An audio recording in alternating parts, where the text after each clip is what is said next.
दोस्तों, क्रिकेट की दुनिया में खिलाड़ी को उनकी बल्लेबाजी और गेंदबाजी के लिए जाना जाता है, लेकिन बहुत कम ऐसे खिलाड़ी हैं जिन्हें फील्डिंग के लिए याद किया जाता है। ऐसा ही एक नाम भारतीय क्रिकेट में भी दर्ज है, जिसने क्रिकेट की दुनिया में बतौर फील्डर काफ़ी प्रसिद्धि प्राप्त की थी और क्लोज फील्डिंग को बिना किसी डर के अपनाकर प्रसिद्धि दिलाई। हम बात कर रहे हैं एकनाथ सोलकर की, जिन्होंने क्लोज फील्डिंग की परिभाषा ही बदल दी थी। 1969 से 1977 तक देश के लिए खेलने वाले एकनाथ सोलकर ने बतौर बल्लेबाज या बतौर गेंदबाज कोई खास उपलब्धि हासिल नहीं की थी, लेकिन एक फील्डर के तौर पर उनको आज भी सबसे ऊंचा दर्जा दिया जाता है, क्योंकि उन्होंने अपने करियर में 27 टेस्ट मैच खेले थे और उन 27 मैचों में 53 कैच पकड़े थे। आंकड़ों को देखकर आपको ये एक महान खिलाड़ी की निशानी नहीं लग रही होगी, लेकिन ये वाकई में बहुत बड़ी बात है, क्योंकि आज भी जिसने कम से कम 10 टेस्ट मैच खेले हों, उनका कैचिंग परसेंटेज इतना अधिक नहीं है। एकनाथ सोलकर ने हर एक टेस्ट मैच में लगभग 2 कैच पकड़े हैं। आज भी कोई भी खिलाड़ी इस रिकॉर्ड के आसपास भी नहीं है। ये एकनाथ सोलकर ही थे जिन्होंने बल्लेबाज के बिल्कुल करीब रहकर बिना हेलमेट के लगातार फील्डिंग की और दर्जनों कैच पकड़े। सोलकर बाएं हाथ के बल्लेबाज थे और बाएं हाथ से ही तेज और स्पिन दोनों तरह की गेंदबाजी कर लेते थे। सोलकर बल्लेबाजी और गेंदबाजी में जीनियस तो नहीं थे, लेकिन वो एक उपयोगी खिलाड़ी थे और हर भूमिका में अपनी छाप छोड़ने में सफल रहते थे। सोलकर ज़्यादातर मैचों पर शॉर्ट लेग और सिली पॉइंट पर फील्डिंग करते थे और नीचे रहते हुए और तेज आते कैचों को आसानी से पकड़ लेते थे। यही वजह है कि 1.96 कैच प्रति मैच का ये रिकॉर्ड शानदार है। स्लिप कॉर्डन में सोलकर बहुत कम नज़र आते थे। क्रिकेट के मैदान पर मिली सफलताओं के अलावा उनका जीवन किसी प्रेरणा से कम नहीं था। उनका जन्म मुंबई में एक विनम्र परिवार में हुआ था। सोलकर के पिता हिंदू जिमखाना में एक ग्राउंड्समैन थे और सोलकर उस मैदान पर खेले जाने वाले मैचों के दौरान स्कोर बोर्ड पर स्कोर बदलकर अपने पिता की मदद करते थे। सोलकर हिंदू जिमखाना से सटे एक कमरे की एक झोपड़ी में अपने माता पिता और 5 भाई बहनों के साथ पले बढ़े थे। एकनाथ सोलकर ने हिंदू जिमखाना में क्रिकेट की बारीकियों को नज़दीक से देखा और क्रिकेट का ककहरा सीखा। हिंदू जिमखाना में ही प्रैक्टिस के लिए आने वाले खिलाड़ियों के लिए सोलकर ने नेट्स में गेंदबाजी की। उन्हें बॉम्बे और भारत के विकेटकीपर माधव मंत्री ने देखा और उनकी क्रिकेट के प्रति लगन और जुनून को देखकर बहुत प्रभावित हुए। माधव मंत्री पूर्व भारतीय ओपनर सुनील गावस्कर के मामा थे। माधव मंत्री ने एकनाथ सोलकर को स्कूल में दाखिला करवा दिया।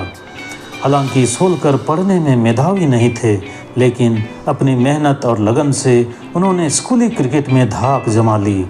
इस मेहनत का नतीजा ये निकला कि सोलकर जल्द ही स्कूली क्रिकेट की टीम के कप्तान बन गए।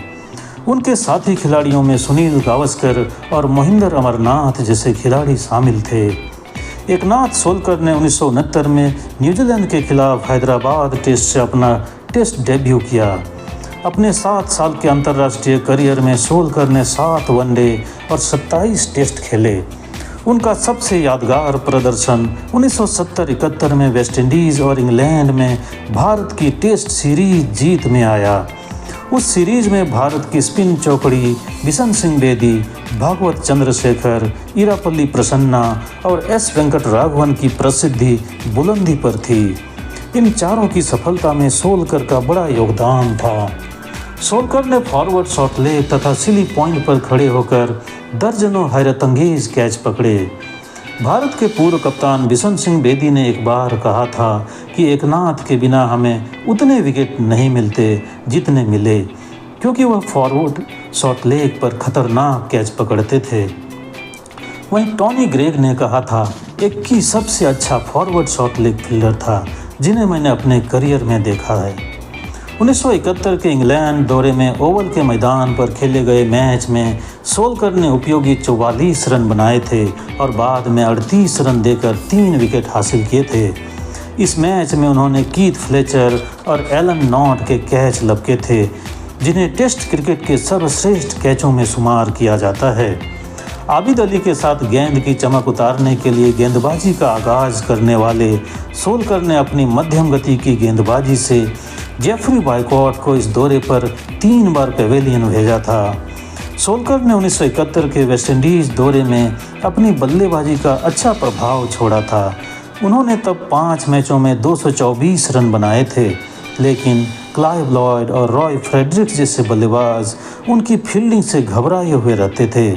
सच कहा जाए तो वेस्टइंडीज़ की टीम उस पूरे सीरीज़ में सोलकर के फील्डिंग से घबराए हुए थे, क्योंकि सोलकर फॉरवर्ड शॉट लेग पर बल्लेबाज के बिल्कुल नज़दीक फील्डिंग करते थे और गेंद बल्ले पर लगकर अगर थोड़ी भी उठती तो सोलकर चीते की रफ्तार से गेंद पर झपट पड़ते और देखते ही देखते बल्लेबाज पेवेलियन की राह चलते दिखते।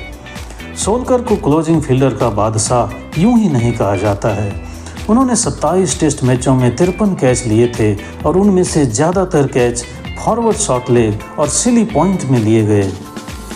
और ये कहना ना होगा कि जब सोलकर क्लोज फील्डिंग करते तो बगैर हेलमेट के करते। सोलकर ने टेस्ट क्रिकेट में एकमात्र शतक 1974-75 में वेस्टइंडीज़ के खिलाफ मुंबई में जड़ा था। उन्होंने अपना अंतिम मैच 1977 में कोलकाता में इंग्लैंड के खिलाफ खेला था।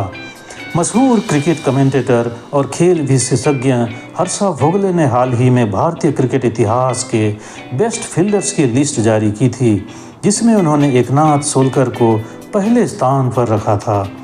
फॉरवर्ड शॉट लेग का यह फील्डर भले ही अब इस दुनिया में न हो, लेकिन वह अपने हैरतअंगेज नज़दीक की कैचों के लिए हमेशा याद किए जाएंगे।